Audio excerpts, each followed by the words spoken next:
Hi everyone, today we're covering chapter 55 of Guyton, which deals with spinal cord motor functions and the cord reflexes. Before we formally begin the chapter, it's very important for you to know the function of spinal cord and brain. Spinal cord is never given its due credit because it majorly controls the basic movement of our body, the intricate movements. It has circuits that follow brain's orders, and then this is the major thing that controls the fine movements of our body. But let's not belittle the brain while we are discussing spinal cord, because brain is the one that commands the spinal cord. So, for example, if you have to initiate any movement, or if you have to stop a movement, or if you have to modulate or adjust a movement, that command or order is coming from the headquarter brain, right? So it's very important not to belittle the brain while we're praising our spinal cord, but it's equally important for you to understand that spinal cord controls the basic movements of the body because of the neuronal circuits that exist in the spinal cord. Also, you should remember that in the brain, the outer is the gray matter and the inner is the white matter. So outer sides you have your gray matter and inner you have the white matter. And it's the opposite in the spinal cord. In spinal cord, the outer is the white matter and the inner is the gray matter. And it's needless to say that gray matter, it's basically what?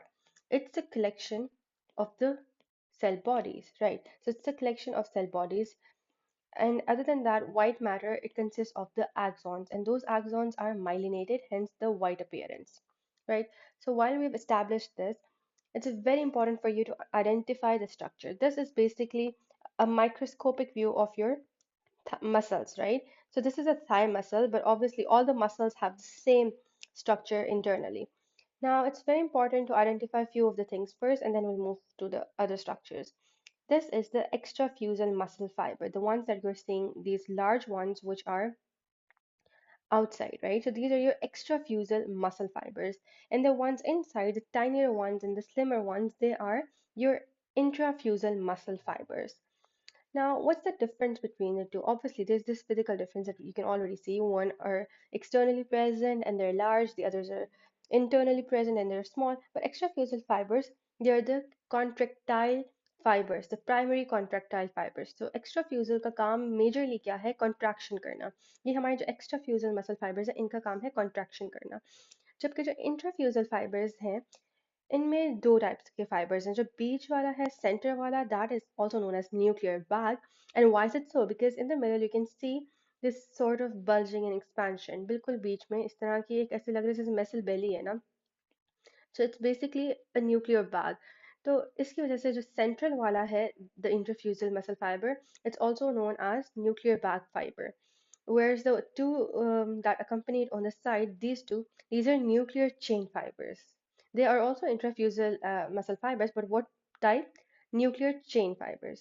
So I hope that's clear now. This is a nuclear bag fiber, and this is the nuclear chain fiber. Nuclear bag, because this is the bag-like appearance, and then these are the chains which are accompanying it on the side. So nuclear chain and nuclear bag. These are the intrafusal muscle fibers, and these are the extrafusal muscle fibers. And let's not forget the spindle fiber. This is the spindle fiber that you can see right here. So right now we learned three types, right?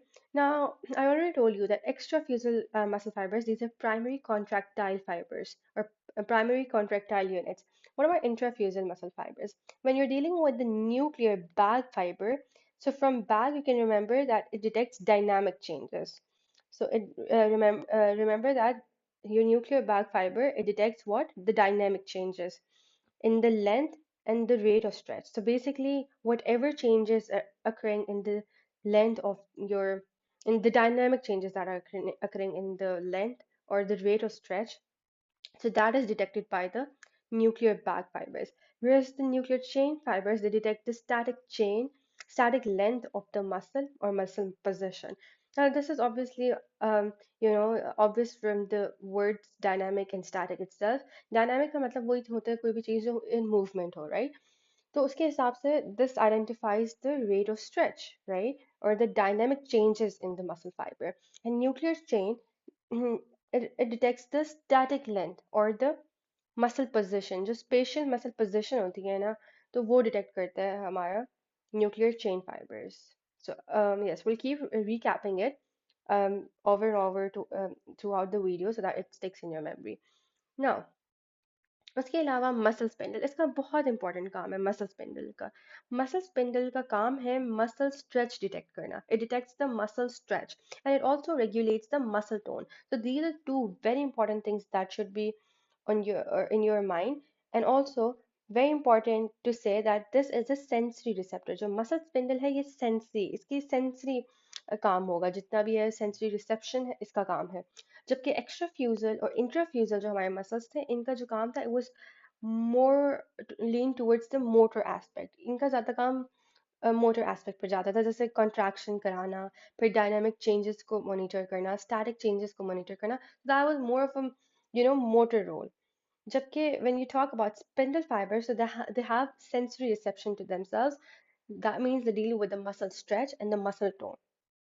So these were the few things that needed to be clarified because these are quite new terms. So let's recap the three new things that we've studied so far.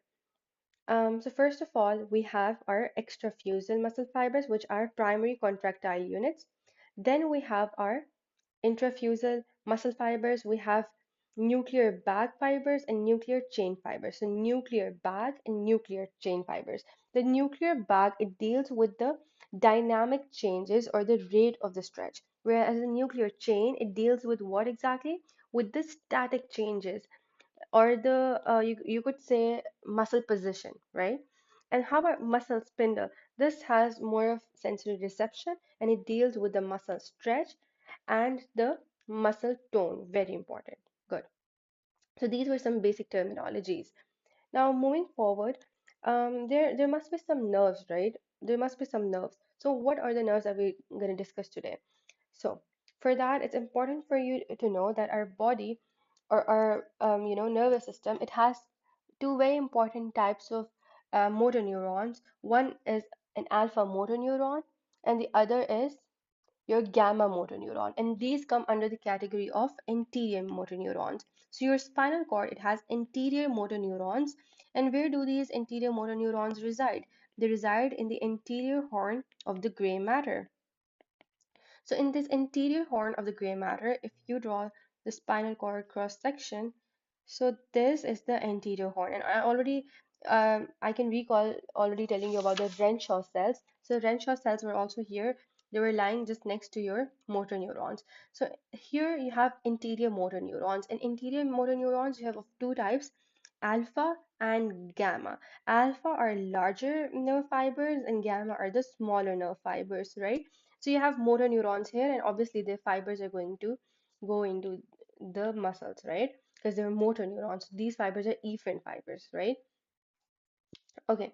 Now, alpha motor, um, as the name suggests, they give a motor supply, and same with the gamma motor supply. But to what exactly? So, alpha motor neurons, they give the motor supply to the extrafusal muscles, whereas the gamma motor neuron, they give the supply to the intrafusal muscles. So extrafusal, so they come first because they're external. So they should be supplied with something alpha because alpha also comes first. A comes first. So that's my logic of learning it.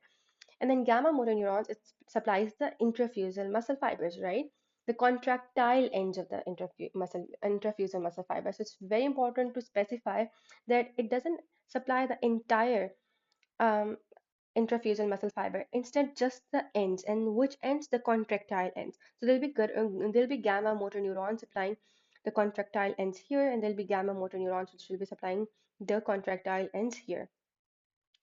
So gamma motor neurons, they're again of two types. One will be supplying the nuclear bag fibers, and the other will be supplying the nuclear chain fibers, the intrafusal muscle fibers, right? So the ones that supply static gamma, you have static gamma and dynamic gamma. So again, what is the classification of gamma? Static gamma and dynamic gamma. So as the name already suggests, and you might have already made out that the dynamic gamma, it supplies the and static gamma, right? These are two. So your dynamic gamma is going to supply your nuclear bag fibers, yes, and your static let me just erase this. Your static gamma fibers, they're going to supply your nuclear chain fibers. If you can recall, from the structure that we studied. So nuclear bag were dynamic. Remember, nuclear bag were dynamic. So you have nuclear chain and nuclear bag. So gamma is going to supply your intrafusal. And how about your alpha motor? They're going to supply your extrafusal muscle fibers. And intrafusal you have of two types. One is your nuclear bag fibers and the other is your nuclear chain. So nuclear chain is going to be supplied by a static and nuclear bag is supplied by the dynamic gamma motor neurons. So these are the two classifications of gamma motor neurons. So we're done with gamma motor neurons, alpha motor neurons. Alpha, the extrafusal muscle fibers, and gamma, intrafusal muscle fibers. But then you have two types of intrafusal muscle fibers. So the nuclear bag is going to be supplied by the dynamic gamma motor neurons, and the static gamma neurons are going to supply the nuclear chain fibers. Moving forward, so these were the motor supply, right? How about your let's say efferent, these were the efferent supplies, right? How about your sensory afferent supplies? There must be some sort of afferent supplies as well, right? Yes, there are. We have type 1a afferents and we have type 2 afferents. So type 1a afferent, it it has the sensory supply to non-contractile centers. So it's very important to mention that the center is non-contractile and the ends are contractile. So for ends, we had our gamma motor neuron of two types, dynamic and static. So dynamic was for the middle one and static was for the chain ones, a nuclear chain fibers. When you talk about afferents, so I told you that it supplies the central non-contractile region, which is non-contractile center of the intrafusal muscle fibers. So type 1A, it supplies, so it has a number as well as an alphabet, so it's going to supply both the, the dynamic and the static. Or you could say it supplies both the nuclear bag fibers and the nuclear, sorry, not dynamic and static, but nuclear, I started mentioning their function. So nuclear bag fibers as well as nuclear chain fibers. So these are the sensory innervations through type 1A. Whereas type 2 fibers, it supplies sensory supply to the non-contractile center of the intrafusal muscle fibers, but only the nuclear chain fibers. So it's written clearly here, right?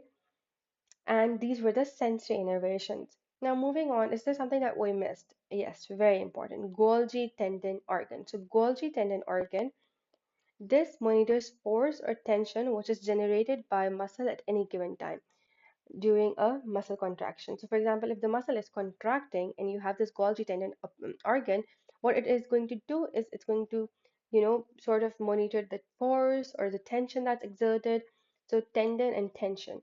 So, that's what it's going to do. It's going to monitor the force and tension that's exerted. And if your muscle feels that, oh my God, this is a lot of weight and the muscle, it won't be able to bear it, and it will result in muscle tears and sprains. So what Golgi tendon organ will do, it will suppress that movement. It will, ask the muscle not to contract any further. Otherwise, there'll be a muscle tear.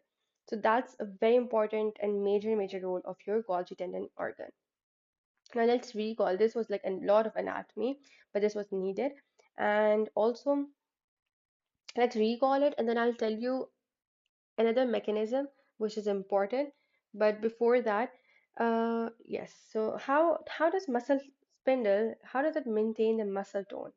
How does it do that? So muscle tone regulation is basically something that doesn't happen when you are, it's not necessarily gonna happen when you're working actively or contracting your muscles, no. But when you are just sitting in a classroom or at your home or on your bed, you're chilling, you're lying down, there'll be some sort of muscle tone in your muscles. Some sort of, contraction will be there in your muscles. That is known as muscle tone. If there's any issue with this muscle spindle, it will result in hypotonia. So you might have, studied a lot of cases where the babies and infants they have hypotonia, and that means their muscle tone is very weak and they cannot even sit upright on their own. So that's because of any issues with the muscle spindle, possibly. Let's just recap the anatomy. So, first of all, we studied, let me erase all of this mess that I've created. So, first of all, we studied that we have extrafusal and intrafusal muscle fibers. Extrafusal muscle fibers were the primary contractile units, whereas intrafusal muscle fibers they were divided into two. One was the nuclear bag fibers, and the other were the nuclear chain fibers. Nuclear bag fibers it detects the dynamic changes in the muscle And by dynamic changes, I mean the rate of stretch, correct? And what about the chain fibers? The chain muscle chain, nuclear chain fibers, they detect the static changes, or in other words, the position of the muscle, right? So this is the function of the nuclear chain fibers. Now, when you talk about the motor innervation, so it's given by we have anterior motor neurons, which are divided into alpha and gamma is further divided into static and dynamic. So when you talk about static, it supplies your static supplies your and dynamic it supplies your nuclear bag, where static supplies your nuclear chain and nuclear bag by dynamic, nuclear chain by static. So we're done with the gamma motor neuron.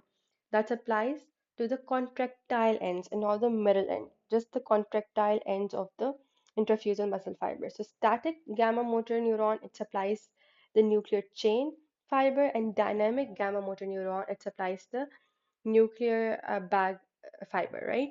When it comes to alpha motor neuron, it supplies the extrafusal muscle fiber. So this was its innervation. Is there any sensory innervation? Yes, the central non-contractile part, it gets sensory innervation by type 1A fibers that innervate both the nuclear bag as well as the nuclear chain fibers. How about type 2?